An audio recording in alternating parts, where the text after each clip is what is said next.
Thank you very much. Thank you very much for the indeed extremely Thank you very much for the extremely riveting presentation. Before I call upon Dr. Efrat Aviv to give her concluding remarks, I would like to say a few words as the chairperson of the Academic Committee of the Dahan Center about our activity and the goal and the reason for our activity, and also the reason why all of you are seated here. The Dahan Center, despite being located in an academic setting, set as a goal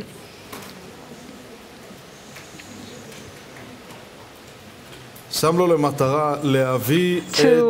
bring academic research and to make the academic research accessible to the public at large. Normally, when a researcher writes a certain article, he or she knows that perhaps 20 people around the world would read the article, and many of those 20 people would only read those segments that are necessary for their own articles. The whole idea of making studies accessible to the public at large, people who care about the topics of research, is conducive to the two parties. The public that comes to us listens to, hears about its history, its culture and roots, and also we, the researchers, find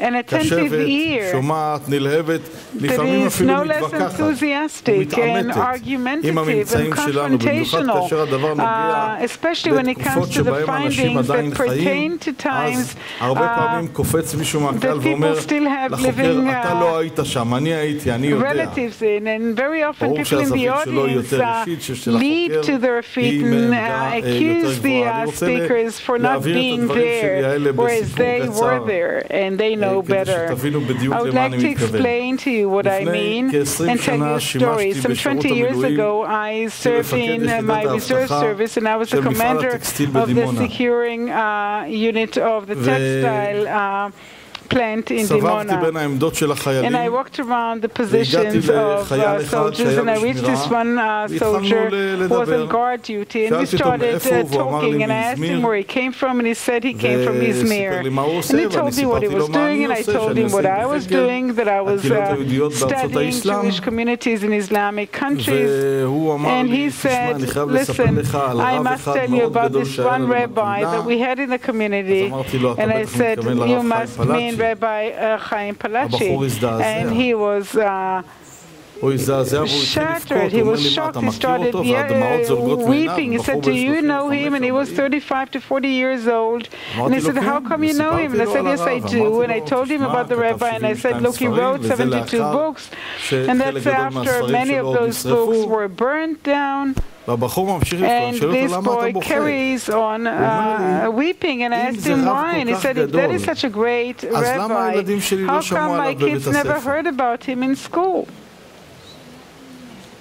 Look, ladies and gentlemen, this is a part of the Dahan Center's role.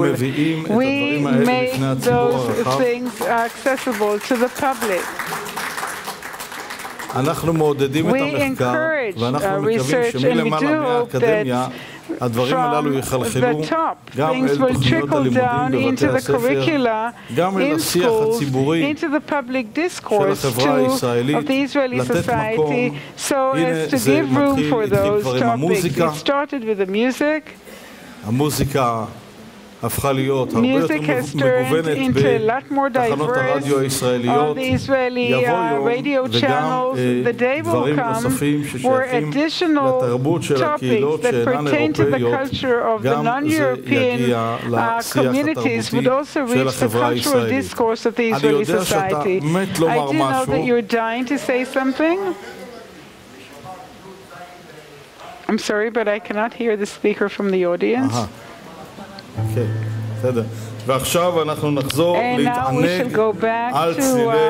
רגע, יש לנו את אפרת. נתענג על הדברים של אפרת, ואחר כך אנחנו נהנה מהמוזיקה. רק רגע אחר, בבקשה. Hang on a second. ולפני שהיא תדבר נגיד לה תודה, כי היא ארגנה את כל הערב. We will obviously thank you her because she organized this entire evening. Thank you. Thank you very much. As Henry VIII told his 6 wives, I'm telling you exactly what he said. I'm not going to keep you long, but I have to wrap up and conclude this event by asking myself, why is this whole full? Why have you come? Why are there so many people? Why does the media take interest in the Turkish Jewry? What is in there in the Turkish Jewry that is so important and different? So first of all, we have a relatively large community that is under Muslim rule today. Republican, secular indeed, but still secular Muslim. And it is a community that has a very, very high level of accessibility to and from. The relations between the states dictate the situation of the community to such an extent that it raises many questions.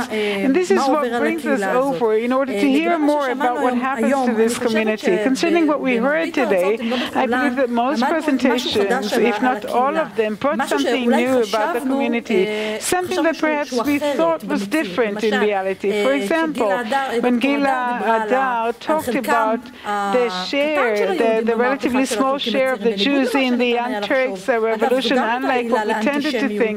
By the way, that too was a cause for anti-Semitism because they said that the Jews toppled the Ottoman Empire.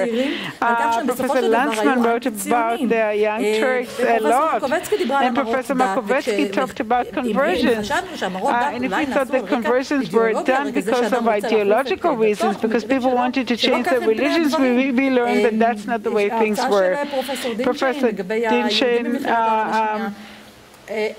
about Jews in the Second World War, he said courageous things. I don't know if you know, but he had to contend with a lot of criticism in Turkey. He proves that unlike what we initially thought, the capital tax was not the share of all the minorities in Turkey, and definitely not the Muslims, but that was a systematic policy against the Jews. If I relate to the first session, that once again we carry on with a certain leitmotif that has to do with the evaluation of Jews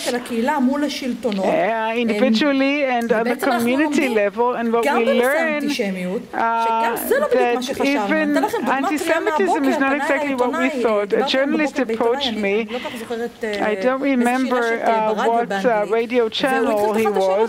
He started asking me in English and said, how come there's anti-Semitism in Turkey all of a sudden? How come it just emerged and erupted all of a sudden? The Israeli society is not fully aware of the fact that there was always anti-Semitism in Turkey. Obviously, it had many shapes and forms and following different reasons and causes, but these are things that we learn, and I believe that this conference at least illuminated many points, unknown points, at least in my mind. I'd like to conclude. And I would not want to have people leave this conference thinking that our goal is actually attacking Turkey and accusing it with harsh words because of the severe anti-Semitism, that people would not go to Turkey, that people would think that it's dangerous to be Jewish in Turkey. No. This is the academic. The idea is to examine the phenomenon and to bring this to the awareness and correct it, because if you do not admit the fact that there's anti-Semitism in Turkey and that it's influenced by political relations, how will we ever be able to improve our relations? How will we ever be able to make the situation of the Jewish community better in Turkey unless we admit the problem? How could we possibly resolve it? So I would like to thank you, first of all, for coming, and I'm fully aware of the late hour. I would like to thank you for participating. This conference is for you, but it is very much thanks to you. I would like to thank my friends from the Dahan Dahan Center, Professor Shimon Ochayon, and Ms. Or Kovalkovsky, and Ms. Ayelet Chazan, and all the speakers who have come here from Turkey and Israel, the chairperson of the sessions, Professor Landau too. I thank you so much for coming, and I do hope that we've managed to convey a message. And on behalf of the Dahan Center, I'd like to say that we will be able to see you later on in the future. Thank you so much to all of you, and a good evening. לפני שאני רוצה להזמין אתכם, היו פליירים בחוץ לכנס נוסף שאנחנו